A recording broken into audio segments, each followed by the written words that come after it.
Hi, boys and girls. Today I'm going to be reading See the Ocean by Estelle, Condra. And it's also illustrated by Linda Crockett Baslingame. It's a great story about the ocean and its beauty, and a wonderful story about a girl named Nellie who loves the ocean. Nellie loved the ocean. She loved going to the beach with her parents and her two older brothers, Gerald and Jamin. Once a year, Nellie's family took a long road that led through the flat desert plains, across the Black Mountains, to their beach house at the ocean. When she was a baby, they dug a small round dam for Nellie in the sand. She lay cooing in the cool water that came and went.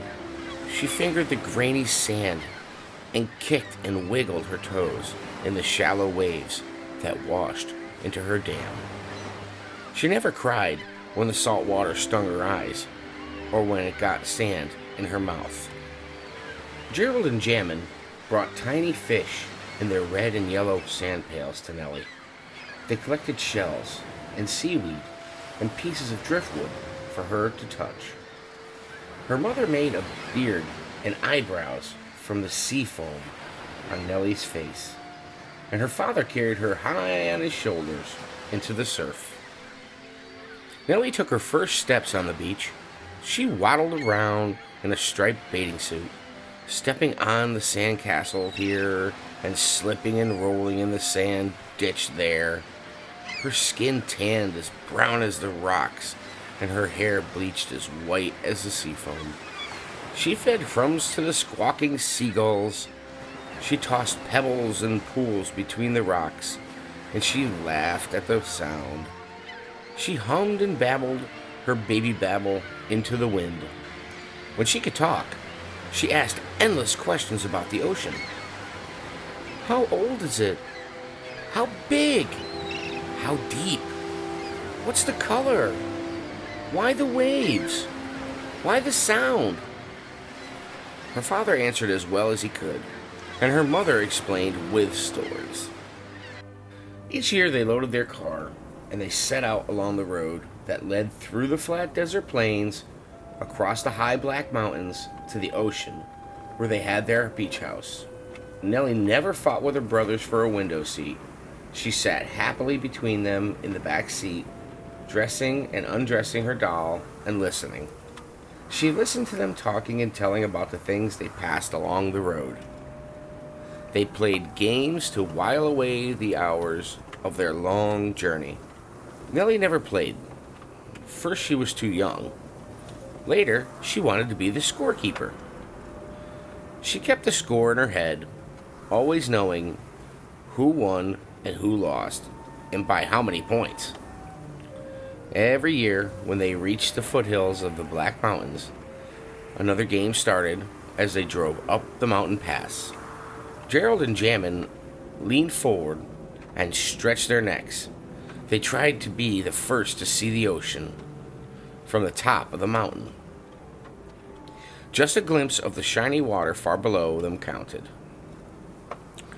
Sometimes Gerald would be the first one to shout out, "There it is!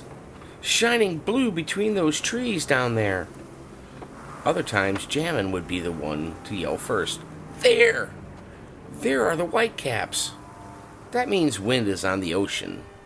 Nellie never competed. She just sat quietly, listening to the talk and excitement, and feeling excited herself.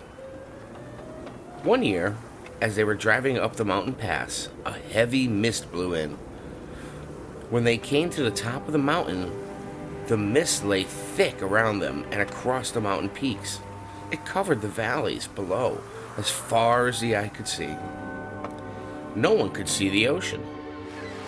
But then a soft, salty breeze crept up the mountain and through the open window, brushing over Nellie's cheek and whispering in her ear.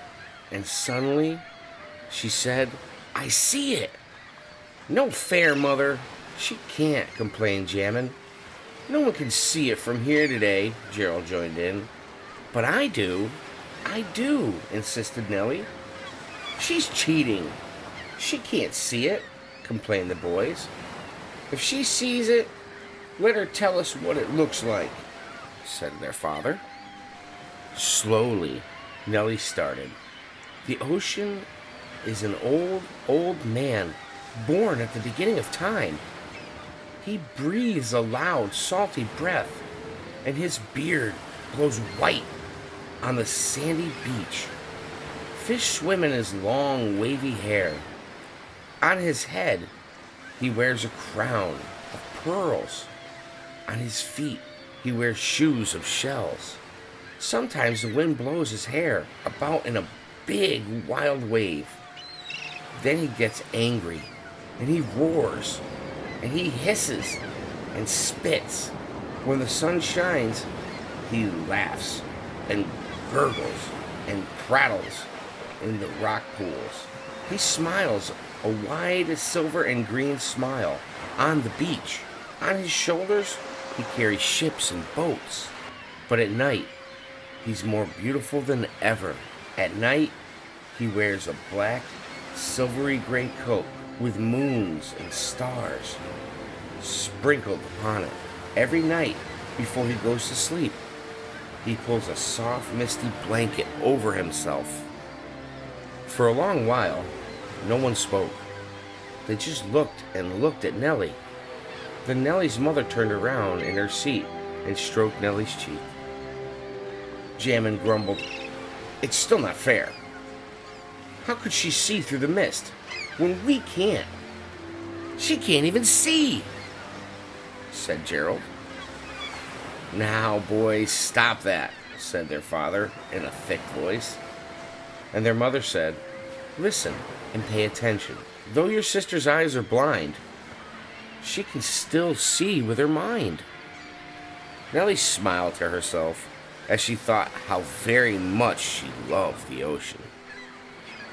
Thank you for listening, boys and girls. This is a fun story with a little twist at the end. How many of you knew that Nellie was blind? She saw with her mind. She took all the smells and the sounds around her and people's descriptions, and she was able to see the ocean when no one else could. Thanks again for listening.